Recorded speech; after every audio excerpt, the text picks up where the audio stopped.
YGN ကို app ထဲမှာမှတ်တိုင်တိစရာမလိုဘဲနဲ့ကိုတွားချင်တဲ့နေရာကိုရိုက်ရှာပြီးတော့လမ်းကြောင်းဘယ်လိုရှာရမလဲဆိုတာကိုပြပြပေးပါမယ်အရင်ဆုံး YGN ကို app ထဲဝင်လိုက်တာနဲ့ဒီအပြာ icon လေးကကြတော့ကိုရှိတဲ့နေရာကိုပြပေးရပါတော့ကိုကအဲ့ဒါကိုမှလမ်းကြောင်းရှာချင်နေဆိုလို့ရှိရင်ဒီ icon အပြာလေးကိုတစ်ချက်နှိပ်မယ်အခုကိုကတွားချင်တဲ့နေရာကိုရိုက်ပြီးတော့ရှာမှာဖြစ်တဲ့အတွက်ကြောင့်မို့လို့ဒါလေးကိုနှိပ်မယ် search bar လေးတစ်ခုကြာလာမယ်အဲ့ search bar ထဲမှာကိုတွားချင်တဲ့နေရာကိုရိုက်ပြီးတော့ရှာလို့ရတယ်အခုဒီမှာတော့ဥမာအနေနဲ့ passport ရုံကိုရှာပြပေးထားပါတယ်နှိပ်လိုက်တာနဲ့သူက passport ရုံရှိတဲ့နေရာကိုမြေပုံမှာပြပေးတယ်အဲ့ဒါကိုမှကိုရှိတဲ့နေရာကနေဘယ်လိုတွားရမလဲဆိုတာကိုသိချင်တယ်ဆိုလို့ရှိရင်တော့လမ်းကြောင်းရှာရင်ကိုနှိပ်လိုက်ရုံပဲ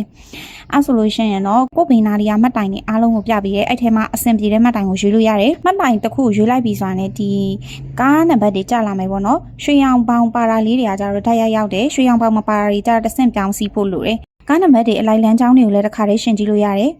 အဲ့လိုဆိုတော့အဲ့ထဲမှာကိုအဆင်ပြေတဲ့ကားနံပါတ်ကိုရွေးပြီးတော့စီးအောင်ပါပဲကားနံပါတ်ရွေးပြီးသွားပြီဆိုလို့ရှိရင်တော့ live mode လေးကို on ထားဖို့မမေ့ပါနဲ့เนาะအဲ့ဒါမှစိတ်ခံကြီးရောက်လို့ရှိရင် alarm system လေးကအလုံးလုံးမှာမလို့ပါနောက်တစ်ခုဥပမာအနေနဲ့ငါးထက်ကြီးဖျားကိုလည်းနောက်ထပ်ရှာပြပေးမယ်ကိုရိုက်ရှာလိုက်ပြီးဆိုတာနဲ့ငါးထက်ကြီးဖျားရဲ့နေရာကိုဒီပုံမှာဒီလိုပြပေးပါတယ်လမ်းကြောင်းရှာရင်ကိုနှိပ်မယ်ပြီးတော့လို့ရှိရင်ကိုစီးမဲ့မှတ်တိုင်စင်ပြေရဲ့မှတ်တိုင်ကိုရွေးမယ်ပြီးတော့လို့ရှိရင်တော့ကိုစီးချင်တဲ့ကားနံပါတ်ကိုရွေးပြီးတော့လွယ်လွယ်ကူကူသွားလို့ရပါပြီအားလုံးပဲစင်ပြေကြပါစေ